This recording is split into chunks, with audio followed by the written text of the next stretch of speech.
All right.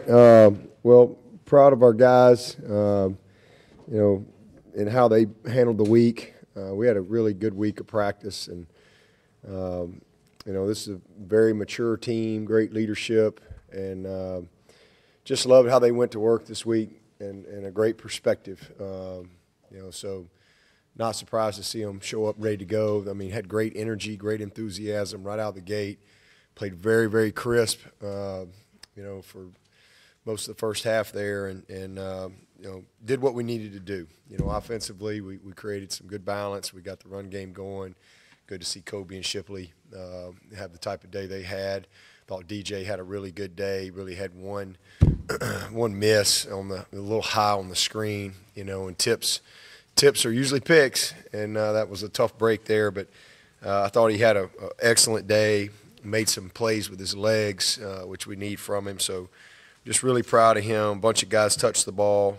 We had no sacks. I think we only had 2 or 3 negative yards, and I believe that was Will Taylor right there at the end. We had no negative yards the whole game. So just played a lot cleaner from an assignment standpoint, and hopefully when I watch the tape, I'll see some improvement in some of the fundamentals that we need to improve on from last week.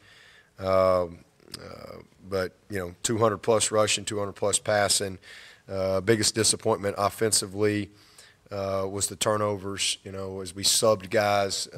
Again, tips and overthrows, they usually get those, and that's what happened today. They got the tip, and then Tyson with the overthrow. Kid made a great play on the ball. But that happens a lot of times when you overthrow it.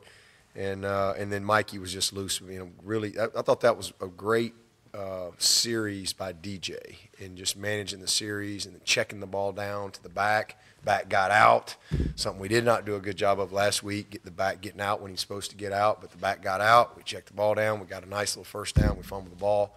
So, very efficient, 8 of 13, 7 of 7 in the red zone. And, again, just a lot of good things, and got to play a bunch of guys. I think we played 100-something guys. Awesome to see Justin Ross, come back. Had a really good day, and, man, he beat himself up all week after last week.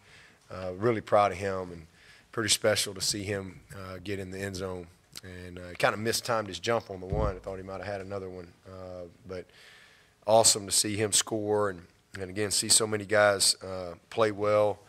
Special teams, continue to be really solid in that area, 2 games in a row. I'm very, very pleased with what we're doing in special teams. And y'all see why I put Will Taylor back there. I mean, the guy is special, and he's just going to get better and better. I mean, he is mature way beyond his years, and very, very gifted, powerful kid, and explosive. And so, man, I was really excited. That's one of the longest returns we've had in a while. And I think, again, he's going to be a guy that will be a weapon, not just this year, but as he goes through his career. And then, but to me, the big thing I'm most pleased with is the defense. 2 weeks in a row, no touchdown.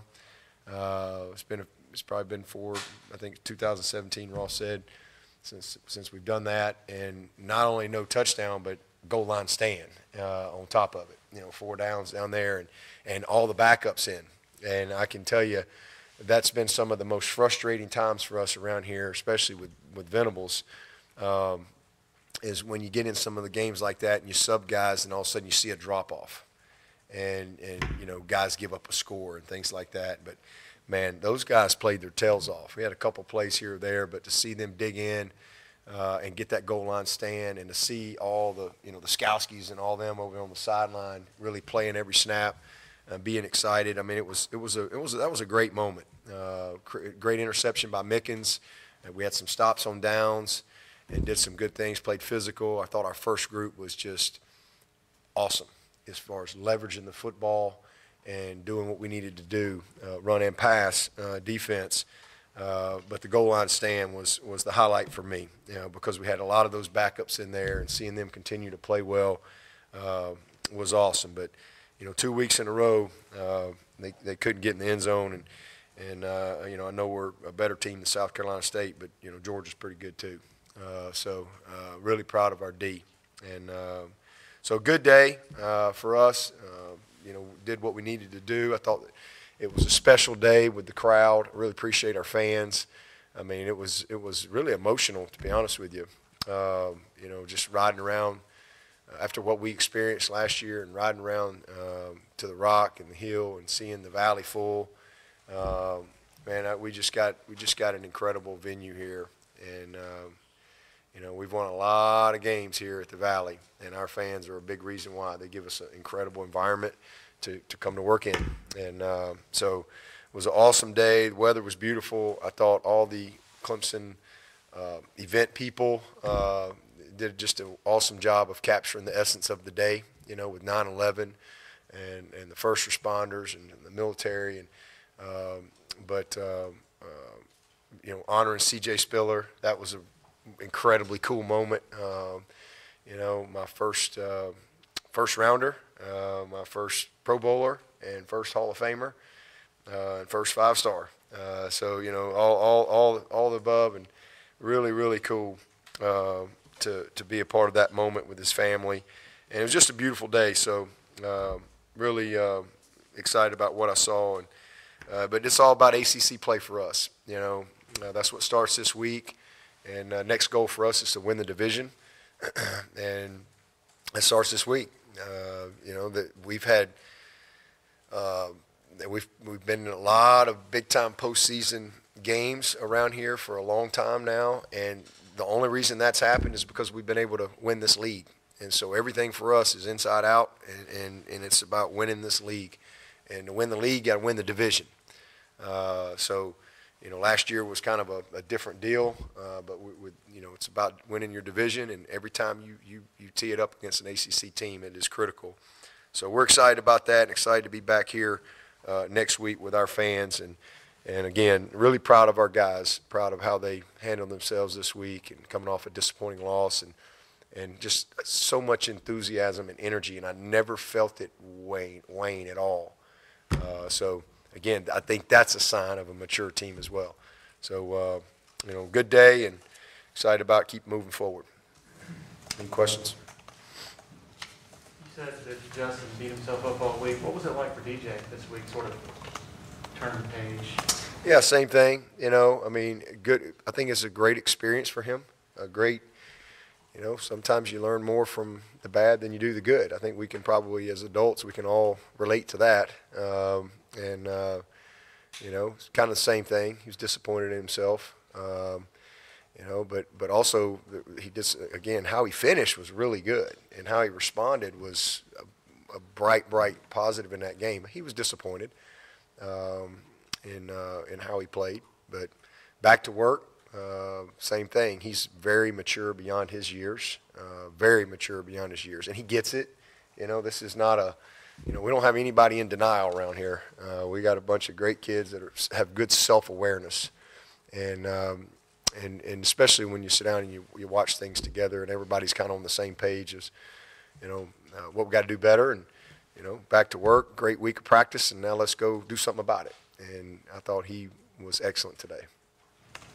Coach, you mentioned Will Taylor. It was evident how much confidence and trust you had in him, bringing him into the game. I think it was the second quarter of the Georgia game. But at what point in camp did you realize that how far beyond his years he was, and you know that you had to use him and couldn't keep him on the sideline? I've known that since we were recruiting him. I knew that way before camp. He's just you know, we had him in camp, high school camp, a couple years ago, and you know, he's a quarterback his whole career, and you know, I threw him in there. I wanted to watch him at some wideout a little bit, and you know, I was kind of blown away by him in camp, and I just told Jeff Scott, I was like, all right, just kind of keep him on the ice, and don't nobody's gonna know about him. You know, he's a baseball guy and he plays quarterback, and I mean, people are gonna recruit him as a quarterback, you know, but here's kind of my plan for him, and it just, you know, fortunately it worked out. But he's gonna be a great one. You know, he's just dealing with him, you know, in the recruiting process. You know, I mean, this kid turned down, you know, millions of dollars, you know, to play football and baseball and chase his dream. So I mean, he's just got a different level of maturity to him than your typical 18-year-old because of his experiences that he's had, but he's just a natural. You know, he's a gamer. He's got incredible moxie and poise, and yeah, I mean, I'm kind of questioning myself. I'm gonna really put this guy back there in a Georgia game. You know, I mean, putting Shipley, people are gonna think I've lost my mind. But when you watch Shipley and you watch Will Taylor, it doesn't take you long to figure out why. And they're young guys, and they'll make some mistakes somewhere along the way, but they are they're really unique young people. Dabo, with the defense after 2 games, your thoughts on them overall, what you've liked, and then some things maybe you'd like to see them still get a little better at. Tremendous. I mean, you know, like I said last week, you know, the thing about last week, you know, they were way more efficient than we were. I mean, I think they were like 20 of 30 or something, got rid of the ball quick, and they were like 7 of 50, almost 50% on third down and 3.9 a carry, but they still didn't score. You know, and we were just the opposite. We were completely inefficient and still had a chance. And so I think that says a lot about our defense. And then also what we did in special teams, because we played on a very long field for a couple of quarters there. But again, we have unbelievable leadership over there. I mean, I said coming in, we got 20 guys that have started a game, and you look at the experience that we have the guys that tackle, those backers, and we ain't even had Nolan. We'll get Nolan back this week, and, man, I'm super excited about that. And the experience now that you've seen. Makuba's had 2 good games, and all those safeties that have been around here 2 and 3 years, we're playing smart. We're playing very smart football. You don't see many, you know, last couple of years we've had a lot of busts. You know, we've been young in some spots, and then we've got exposed with some big play busts. And we're not doing that. You know, we're give up a play or 2. You know, Nate gave up a big play today, but you know he's in good position, and you know we had cover 2, and T-Bone got put in a bind because you know I think it was Joe. He didn't get over the top. He's supposed to be over the top of that right there, and so just you know a couple little things here or there, but overall we've been structurally very, very good, making the right adjustments. We're leveraging the football. You know, they had the one big play today with Swint. He got outside of him, you know, not staying on the upfield shoulder. So just some little things. But, you know, that first group, I think that we just need to continue to play and prepare with the same type of urgency that I've seen us bring to the table these first couple of weeks. So the biggest thing is just continue to develop the depth. You know, I think that's the biggest thing for us is you know, that safety group, those backups going in there, you know, seeing Mickens go in there and have a big interception today. And I think that's the number one thing that I would say. And again, some of our depth being a little more precise in some of our twists up front, some of our games and stunts. I think we can improve there. I'm anxious to see how Trey did today. He made some mistakes last week, but you know, we just need to continue to bring the same type of mentality to the preparation, because that's the key. That's been the key for us. These guys prepare their tails off, and they're so smart. They are really, really smart. If we continue to play smart, we'll be a tough defense all year long if we can stay healthy, because, you know, it's almost not fair having a guy like Skowski out there. I mean, he's like, you know, Coach Venables in a helmet and shoulder pads. You know, he's just so smart, and the game is slow to him. And so I think that's really serving us well. And again, we're playing really smart football up front. You know, we're leveraging the ball. We're playing gap football. We're winning matchups. We're defeating double teams. We're keeping guys off our backers. And then structurally, we're playing the ball well in the air for the most part. We had 2, you know, close calls last week, but we were in good position. So I think cleaning up a little bit of technique at corner. We got a little high with our hands last week, and if we can do that, then I think we've got a chance to be very consistent. I think Lindsay got